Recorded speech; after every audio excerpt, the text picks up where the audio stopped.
Assalamualaikum warahmatullahi wabarakatuh. Perkenalkan, nama saya Ismail Saleh dari AKP 7B, ingin menjelaskan bukti audit dan kertas kerja audit. Yang pertama itu ada tujuan audit. Tujuan audit adalah menyatakan pendapat tentang apakah laporan keuangan klien telah menyajikan secara wajar dalam semua hal yang material sesuai dengan prinsip akuntansi berterima umum atau dikenal dengan GAAP. Untuk itu, auditor harus memperoleh bahan bukti yang cukup dan kompeten sebagai dasar memadai menyatakan pendapat. Kelengkapannya, asersi tentang kelengkapannya berhubungan dengan apakah telah memasukkan semua transaksi dan akun yang seharusnya disajikan dalam laporan keuangan. Hak dan kewajiban, asersi tentang hak atau right dan kewajiban atau obligation berhubungan dengan apakah aktiva tersebut benar-benar milik perusahaan dan semua utang adalah benar-benar kewajiban perusahaan pada tanggal neraca.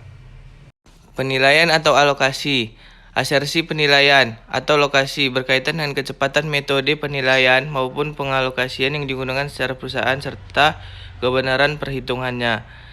Setiap laporan komponen laporan keuangan dengan jumlah tertentu mempunyai arti bahwa jumlah tersebut satu telah ditentukan sesuai dengan prinsip akuntansi yang berterima umum dan bebas dari kesalahan perhitungan atau kekeliruan kerikal.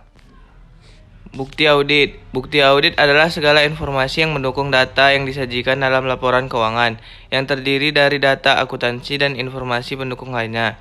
Dapat digunakan oleh auditor sebagai dasar untuk menyatakan pendapatnya mengenai kewajaran laporan keuangan tersebut. Tipe bukti audit. Tipe data akuntansi terdiri dari pengendalian intern. Yang kedua itu catatan akuntansi. Tipe informasi penguat. Pertama itu bukti fisik, bukti dokumenter, perhitungan, bukti lisan, perbandingan dan rasio. Yang terakhir tuh bukti dari spesialis.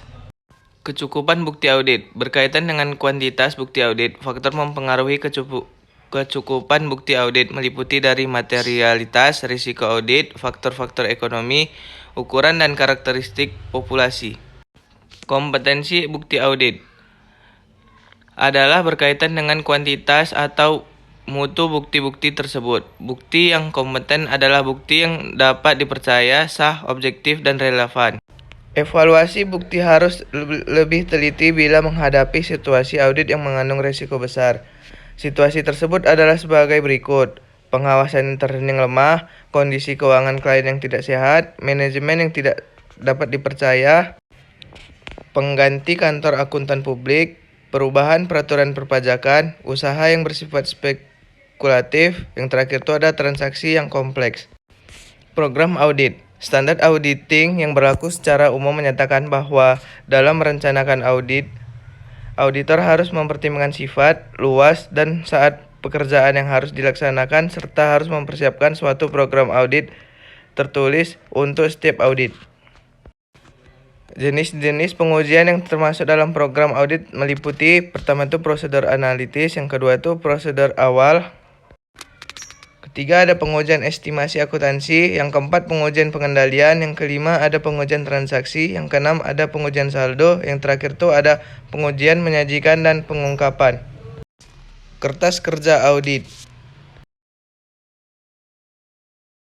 Hasil analis yang dibuat oleh auditor.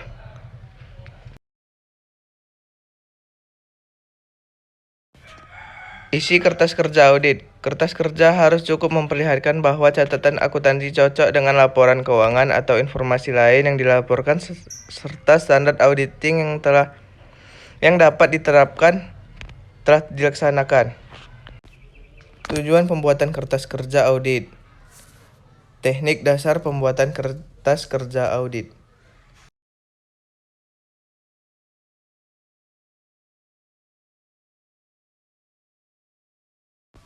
Faktor yang harus diperhatikan dalam pembuatan kertas kerja audit terdiri dari kertas kerja harus dibuat lengkap, teliti, ringkas, jelas, dan rapi. Tipe kertas kerja terdiri dari audit program, working trial balance, summary of adjustment journal entries.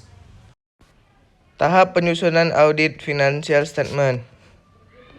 Susunan kertas kerja audit terdiri dari 9,